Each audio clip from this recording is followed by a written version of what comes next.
स्वागत है आप सभी का। आपके साथ मैं हूं मेघा कौशिक। यूपी का सत्ता संग्राम बेहद दिलचस्प हो गया है। हर पार्टी की अपनी अपनी टीमें सक्रिय हैं। किस सीट पर कितना असर जाति का है, किस सीट पर वोटर्स को रिझाने के नए नए प्रयास किए जा रहे हैं, इसी की पूरी गणित अगर आपको समझनी है तो आपको हमारा ये स्पेशल प्रोग्राम इलेक्शन एक्सप्रेस जरूर देखना चाहिए। इस खास कार्यक्रम में आप यूपी की राजनीति की बारीकी से बारीक हलचल से रूबरू होंगे। तो चलिए शुरू करते हैं आज का सिलसिला।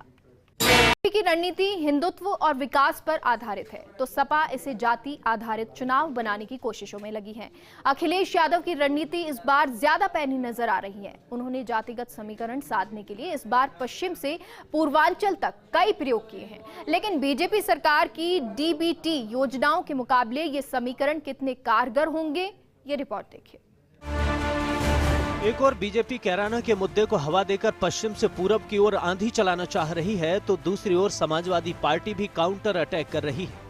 पहले जिन्ना का जिक्र कर अखिलेश यादव ने मुस्लिम सेंटीमेंट जोड़ने की कोशिश की थी, तो अब उन्होंने पाकिस्तान पर बयान भी इसी मंशा के साथ दिया है। हालांकि इस चुनाव में अखिलेश प्रोएक्टिव नजर आ रहे हैं। उन्होंने समाज की अलग अलग जातियों का बेहतर गठजोड़ बनाकर भाजपा के हिंदुत्व, राष्ट्रवाद और विकास से मुकाबला करने की तैयारी की है। बड़े राजनीतिक समीकरण बनाने की ओर है समाजवादी पार्टी। आधा दर्जन से ज्यादा अलग जातियों के नेताओं की गोलबंदी की है। ब्राह्मण, राजपूत, मुस्लिम, राजभर, मौर्य, मल्लाह जाति पर फोकस किया है। बसपा के कमजोर होने से दलित वोट में सेंधमारी की भी तैयारी की है। भाजपा से ब्राह्मणों की नाराजगी की खबरों का फायदा उठाने की कोशिश की है। ब्राह्मण नेताओं को अपने साथ लाने का दांव चला है। गोरखपुर के हरिशंकर तिवारी को अपने साथ इसी उद्देश्य से लाए हैं। सीएम योगी के सामने बीजेपी कार्यकर्ता उपेंद्र शुक्ला की पत्नी को टिकट दे दिया है। यूपी के 14% ब्राह्मण मतदाताओं को इससे उन्होंने संदेश देने की कोशिश की है। लगभग 8% मतदाताओं वाले राजपूत समाज का समर्थन इसी समुदाय से आने वाले योगी आदित्यनाथ के पीछे एकजुट दिखाई पड़ रहा है। राजपूतों का एक बड़ा वर्ग मुख्यमंत्री योगी आदित्यनाथ के साथ खड़ा है, तो सपा भी इसमें सेंधमारी की कोशिश में है। सपा नेताओं का दावा है कि ब्राह्मण और राजपूत समाज का एक बड़ा वोट भाजपा के साथ आने से भाजपा के कोर वोट बैंक के बिखरने का खतरा पैदा हो गया है। यूपी में मुस्लिम मतदाताओं के बारे में हमेशा से कहा जाता है कि ये वोटर बीजेपी के खिलाफ वोट करता आया है। ऐसे में मुस्लिम वोटर उसी को वोट करेंगे जो भाजपा को सत्ता से बेदखल करने में सक्षम दिखाई देगा। कांग्रेस से समाजवादी पार्टी में आए सहारनपुर के नेता इमरान मसूद के दावे में भी ये झलक दिखाई दी कि इस वर्ग का वोट किस तरफ खिसक रहा है। भाजपा के केंद्रीय नेतृत्व के फैसलों से नाराज ओम प्रकाश राजभर पहले ही सपा के साथ ताल मिला चुके हैं। वे पूर्वांचल की 2 दर्जन से ज्यादा सीटों पर सीधा असर छोड़ने में सक्षम हैं। थोड़े थोड़े वोटों के अंतर से हार जीत का निर्णय होने वाली सीटों पर राजभर मतदाता प्रभावी भूमिका निभा सकते हैं। मौर्य, कोरी और कुशवाहा जैसी पिछड़ी जातियों पर प्रभावशाली असर रखने वाले स्वामी प्रसाद मौर्य समाजवादी पार्टी के स्टार प्रचारकों की लिस्ट में शामिल हो चुके हैं। अखिलेश यादव का जातीय जनगणना कराने और सभी जातियों को उनकी आबादी के अनुसार आरक्षण देने का वादा भी गैर यादव ओबीसी और गैर जाटव दलितों को सपा के साथ लाने के लिए प्रेरित कर रहा है। हालांकि बीजेपी को केंद्र और राज्य सरकार की योजनाओं पर भरोसा है। ओबीसी, अति पिछड़ा वर्ग, दलित और अन्य दलित वर्ग सबसे ज्यादा आबादी रखने के कारण इन योजनाओं का सबसे बड़ा लाभार्थी है। कहा जा रहा है कि योजनाओं के माध्यम से भारी लाभ उठा चुके लोग जातिवाद की दीवारों को तोड़कर भाजपा का समर्थन करेंगे और इसी उम्मीद पर भाजपा अपने राष्ट्रवाद और विकासवाद के एजेंडे को आगे बढ़ा रही है।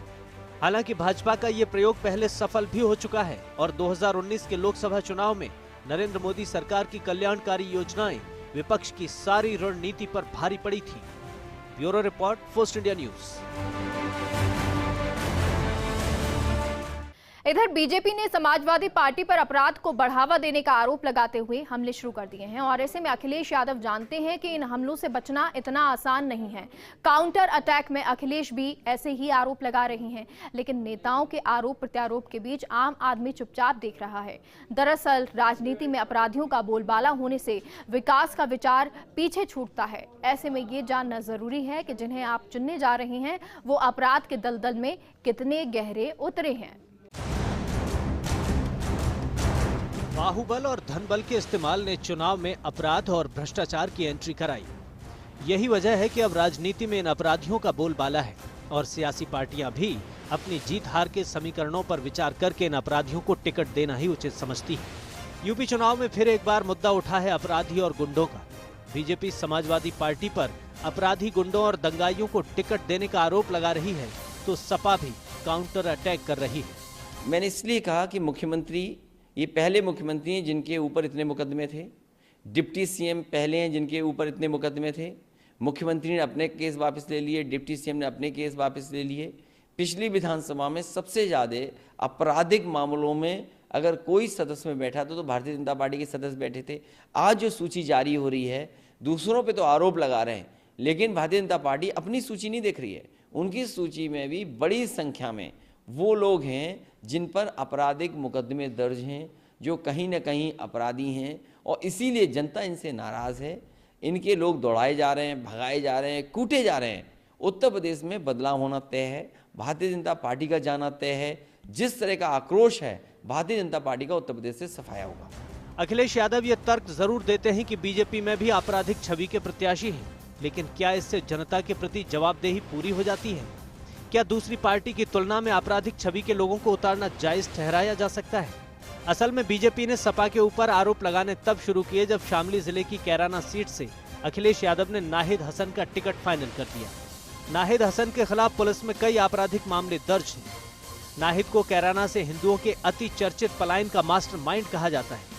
कई भाजपा नेताओं ने नाहिद हसन को दोबारा टिकट दिए जाने पर सवाल खड़े किए। सवाल तो यह है कि आखिर समाजवादी पार्टी पर इतने हमले क्यों हो रहे हैं? दरअसल इसके पीछे है वो लिस्ट जो सपा ने प्रत्याशियों के रूप में जारी की है। इसमें कई प्रत्याशी ऐसे हैं जिन पर गंभीर धाराओं में मुकदमे दर्ज हैं। ये वे लोग हैं जिनमें से कई की गंभीर मामलों में गिरफ्तारी भी हो चुकी है। सबसे पहले बात नाहिद हसन की। नाहिद को कैराना पलायन का मास्टरमाइंड कहा जाता है। नाहिद हसन पर जमीन खरीद में धोखाधड़ी का केस है। शामली जिले की विशेष अदालत से भगोड़ा भी घोषित किया गया था। नाहिद हसन ने जनवरी 2020 में अदालत में सरेंडर किया था। 1 महीने से ज्यादा वक्त तक जेल में रहने के बाद जमानत मिली थी। नाहिद की मां तबस्सुम इसी क्षेत्र से सांसद बनी थी। फरवरी 2021 में पुलिस ने नाहिद पर गैंगस्टर की कार्रवाई की थी। नाहिद की मां तबस्सुम और 38 अन्य लोगों पर गैंगस्टर एक्ट के तहत कार्रवाई की गई थी। 2018 में नाहिद और तबस्सुम पर बेनामे में 80 लाख की धोखाधड़ी का आरोप है। नाहिद पर गैंगरेप पीड़िता के परिवार को धमकाने का भी आरोप है। इसी तरह समाजवादी पार्टी ने बुलंदशहर से हाजी यूनुस को टिकट दिया। हाजी यूनुस बुलंदशहर सीट से बसपा विधायक रहे हाजी अलीम के भाई हैं। क्या है हाजी यूनुस का रिपोर्ट कार्ड, इस पर नजर डालें तो दिवंगत विधायक हाजी अलीम के भाई हैं हाजी यूनुस। हाजी अलीम बुलंदशहर सीट से बसपा के विधायक रहे थे। उनकी मृत्यु के बाद सपा रालोद ने छोटे भाई यानी हाजी यूनुस को टिकट दिया। यूनुस पर बुलंदशहर की कोतवाली नगर में ही 23 मुकदमे दर्ज हैं। हत्या, हमला, लूट, गुंडा एक्ट, गैंगस्टर जैसे 23 मुकदमे हैं। सपा ने 1-2 नहीं ऐसे कई प्रत्याशी उतारे हैं जिनका आपराधिक इतिहास डराता है। अखिलेश की इसी लिस्ट में एक ऐसे नेता का नाम है जिसने सपा के ही नेता को जान से मारने की धमकी दी थी। उनका नाम है रफीक अंसारी। मेरठ से समाजवादी पार्टी के एमएलए रफीक अंसारी को दोबारा टिकट दिया गया है। उन पर कई आपराधिक मामले लंबित हैं। अपनी ही पार्टी के एक अन्य नेता को जान से मारने की धमकी दी थी। अक्टूबर 2021 में मेरठ की एक कोर्ट ने रफीक की गिरफ्तारी के आदेश दिए थे। बुंदू खान अंसारी की शिकायत पर रफीक के खिलाफ ये आदेश आया। रफीक अंसारी पर फर्जी दस्तावेज के आधार पर जमीन बेचने का आरोप लगा। नवंबर 2017 में रफीक अंसारी का एक ऑडियो वायरल हुआ। ऑडियो में वे एक नेता को जान से मारने की धमकी दे रहे थे। विधायक अंसारी मेरठ के नौचंदी थाने में हिस्ट्री शीटर भी हैं। समाजवादी पार्टी को लेकर विपक्ष निशाना साध रहा है। सपा को अपराधियों को संरक्षण देने वाली पार्टी कहा जा रहा है। बीजेपी के कई नेता सपा पर अपराधियों के संरक्षण और उनका बचाव करने का आरोप लगा रहे हैं, लेकिन इन आरोपों को आधार देते हैं अमरपाल शर्मा जैसे लोग। बसपा और कांग्रेस में रहे अमरपाल शर्मा इस बार सपा रालोद गठबंधन के प्रत्याशी हैं। अमरपाल का बड़ा आपराधिक बैकग्राउंड है। भाजपा नेता गजेंद्र भाटी की हत्या के आरोपी हैं अमरपाल शर्मा। गाजियाबाद के खोड़ा में भाजपा नेता गजेंद्र भाटी की हत्या हुई थी। 2 सितंबर 2017 को वारदात में अमरपाल का नाम आया। शूटरों ने खुलासा किया कि अमरपाल शर्मा ने उन्हें सुपारी दी थी। प्रशासन ने इस मामले में अमरपाल पर रासुका भी लगाई थी। अमरपाल पर साल 2018 में 10 लाख की रंगदारी मांगने का केस दर्ज हुआ। सपा ने हाल ही में सहारनपुर हिंसा के आरोपी मोहर्रम अली को पार्टी में शामिल किया है। मोहर्रम अली पर संगीन आरोपों की वजह से समाजवादी पार्टी पर सवाल उठने लगे। सहारनपुर में हिंसा का आरोपी है मोहर्रम अली। मोहर्रम अली और पप्पू पर गुरुद्वारा हिंसा के दाग हैं। सहारनपुर में 2014 में गुरुद्वारा हिंसा का मास्टरमाइंड था मुहर्रम। इस मामले में मुहर्रम अली की गिरफ्तारी हुई थी। समाजवादी पार्टी ने हापुड़ जिले से असलम चौधरी को उतारा है। असलम चौधरी पर भी कई मुकदमे दर्ज हैं। हापुड़ की धौलाना विधानसभा सीट से असलम चौधरी गठबंधन प्रत्याशी हैं। असलम पर कई थाना क्षेत्रों में 10 आपराधिक मुकदमे दर्ज हैं। नवंबर 2021 में उन पर 2 समुदायों को भड़काने का आरोप लगा। इस मामले में उनका एक वीडियो वायरल हुआ था। असलम ने बीजेपी विधायक से बदला लेने की धमकी भी दी थी। डासना में तैनात एसआई ने असलम के खिलाफ केस दर्ज कराया। बीजेपी शाहिद मंजूर से लेकर मदन कसाना और मदन भैया तक आरोप लगा चुकी है। किठौर विधानसभा से समाजवादी पार्टी ने शाहिद मंजूर को गठबंधन का उम्मीदवार घोषित किया है, जो कि सपा के टिकट पर 2002 से 2017 तक 3 बार विधायक रह चुके हैं। हाल ही में बीजेपी ने शाहिद मंजूर के नाम पर सपा पर निशाना साधते हुए कहा था कि वो फिर पश्चिम यूपी में दंगे कराना चाहती है। सपा रालोद गठबंधन से मदन कसाना और मदन भैया को लोनी विधानसभा सीट से टिकट दिया गया है। मदन भैया पर जानलेवा हमले, गैंगस्टर एक्ट जैसे करीब 10 मुकदमे दर्ज हैं और 4 केस में कोर्ट में सुनवाई भी चल रही है। आपराधिक छवि वाले प्रत्याशियों को टिकट देने से क्या होता है, चुनाव पर इसका असर कैसे पड़ सकता है और आम लोगों की जिंदगी में अशांति कैसे घोली जा सकती है, इसका सबूत फर्स्ट इंडिया पर मौजूद है। दरअसल एक वीडियो सोशल मीडिया पर वायरल हो रहा है। यूपी के सीएम योगी आदित्यनाथ के मीडिया सलाहकार शलभमणि त्रिपाठी ने इस वीडियो को ट्वीट किया। वीडियो में सपा रालोद गठबंधन के संयुक्त प्रत्याशी प्रसन्न चौधरी दिखाई दे रहे हैं, जहां मुस्लिम समुदाय के कुछ लोग इकट्ठे हैं। यहां एक शख्स कह रहा है कि अगर कैराना में जाटों ने नाहिद हसन को वोट नहीं दिया तो वे शामली सीट पर गड़बड़ी करने में 1 मिनट नहीं लगाएंगे। हालांकि इस वीडियो की पुष्टि फर्स्ट इंडिया नहीं करता है, लेकिन बताया जा रहा है कि ये वीडियो शामली का है और इसमें धमकी देने वाला शख्स नाहिद हसन का सपोर्टर है। शलभमणि त्रिपाठी ने एक और ट्वीट करके ये भी बताया कि इस शख्स को अरेस्ट कर लिया गया है। जाहिर है कि राजनीति में अपराध जितना बढ़ेगा, विकास उतना ही पीछे छूटेगा और आम आदमी की समस्याएं कम होने के बजाय बढ़ जाएंगी। जिम्मेदारी सिर्फ इलेक्शन कमीशन की नहीं है, बल्कि आम आदमी की भी है। जो प्रत्याशी आपराधिक छवि का हो, उसका बहिष्कार करें। जाति, धर्म या पार्टीवाद से हटकर किसी ईमानदार को वोट करें, तो ये पार्टियां ऐसी इमेज के लोगों को वोट देने से परहेज करेंगी। Bureau report, first India news. Break के बाद एक बार फिर से आप सभी का स्वागत है। यूपी मानो चुनावी रंग में रंग गया है, तो गांव गली चौबारों पर गाने बज रहे हैं। कोई कह रहा है आएंगे तो योगी ही, कहीं गाना बज रहा है जनता पुकारती है अखिलेश आइए। सिर्फ बीजेपी और सपा ही नहीं, संगीत में प्रचार में न बसपा पीछे है, न कांग्रेस और आम आदमी पार्टी। यूपी चुनाव के संगीत में प्रचार की झलकियां इस रिपोर्ट में देखिए। चाहे जितना जोर लगा लो, चाहे जितना शोर मचा लो, जीतेगी बीजेपी ही, आएंगे फिर योगी ही। यूपी में प्रचार धुआंधार है, गानों की बहार है, सुरों से आर पार है। जी हाँ, लोगों पर चढ़ा चुनाव का बुखार है। यूपी का चुनाव का रंग कोरोना क्या कोई भी फीका नहीं कर सकता। कोरोना की बंदिशों के बीच चुनाव स्टार प्रचारकों को डोर टू डोर जाना पड़ रहा है। अमित शाह से लेकर जेपी नड्डा तक छोटी छोटी मीटिंग करके बड़े बड़े संदेश दे रहे हैं, लेकिन चुनावी खुमारी में बने पार्टियों के गानों का जादू सिर चढ़कर बोल रहा है। भ्रष्ट लुटेरे चोर माफिया दंगाई सब साफ हुए, दंगाई सब साफ हुए, हाँ दंगाई सब साफ हुए। जातिवाद परिवारवाद के चेहरे सभी अनाथ हुए, चेहरे सभी अनाथ हुए, हाँ चेहरे सभी अनाथ हुए। साजिश चाहे जितनी रच ले, साजिश चाहे जितनी रच ले, होनी है जो होगी। आएंगे फिर योगी ही, आएंगे फिर योगी ही। बीजेपी के प्रचार के लिए एक से बढ़कर एक गाने तैयार हो रहे हैं। पार्टी की भक्ति की महफिलों तक जा पहुंची है। ऐसा ही एक गाना हर जगह सुनाई दे रहा है। जो राम को लाए हैं हम उनको लाएंगे, जो राम को लाए हैं हम उनको लाएंगे। दुनिया में फिर से हम भगवा लहराएंगे। बीजेपी की टीम इस रेस में भी सबसे आगे नजर आती है। हर दिन भगवा खेमा एक नए गाने के साथ हाजिर होता है। पार्टी के थीम सॉन्ग में भी लोगों को खींचने का जादू नजर आ रहा है। यूपी फिर मांगे भाजपा सरकार, फिर से बीजेपी, जनता कस के कमर तैयार, फिर से बीजेपी। यूपी फिर मांगे भाजपा सरकार, फिर से बीजेपी, जनता कस के कमर तैयार, फिर से बीजेपी। सोच जिनकी है ईमानदार, फिर से बीजेपी, काम करती रही जो दमदार, फिर से बीजेपी। यूपी फिर मांगे भाजपा सरकार, फिर से बीजेपी। यूपी में योगी आदित्यनाथ का जादू भी सिर चढ़कर बोल रहा है।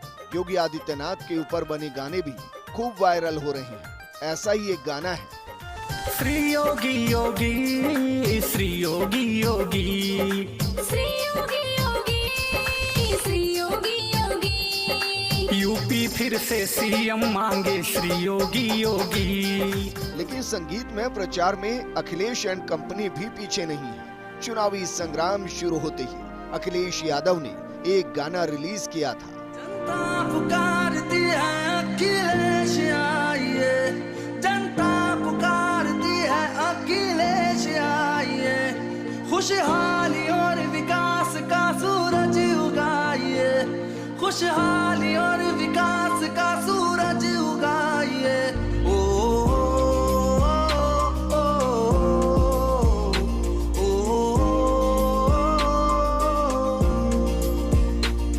जो लोहिया ने छोड़ी विरासत तुम ही तो हो, जेपी को जिस पे नाज है वो सूरत तुम ही तो हो। अब नेताजी के काम को आगे बढ़ाइए।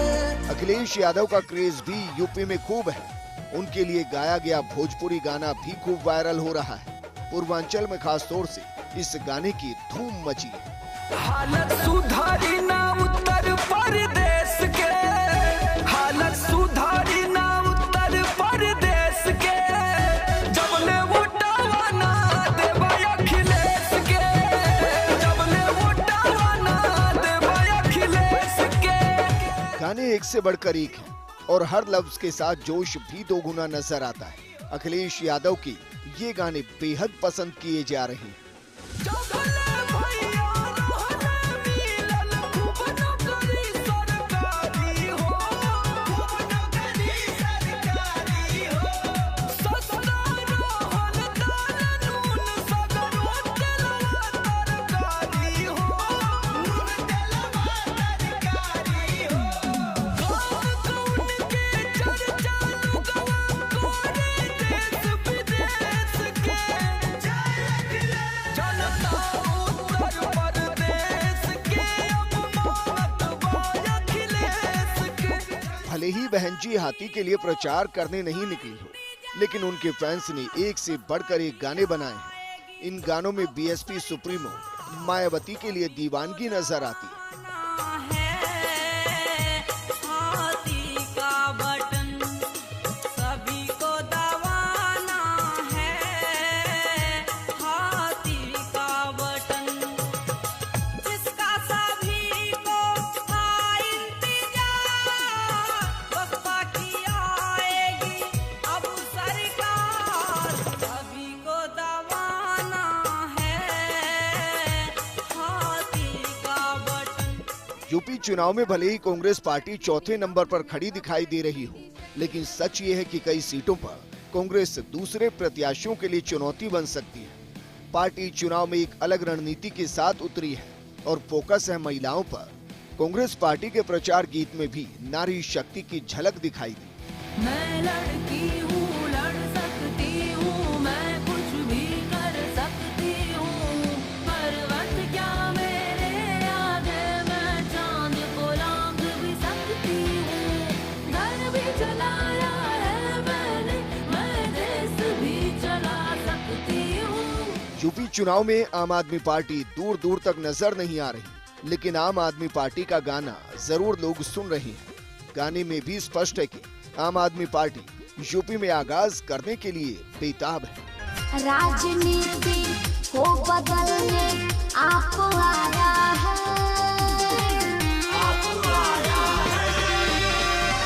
राजनीति को बदलने आपको आया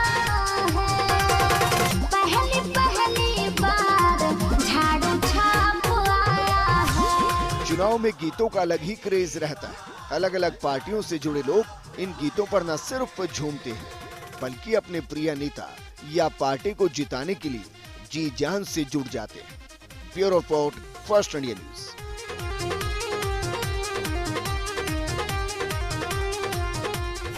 फिलहाल के लिए हमारे खास प्रोग्राम में इतना ही। देखते रहिए फर्स्ट इंडिया न्यूज। नमस्कार।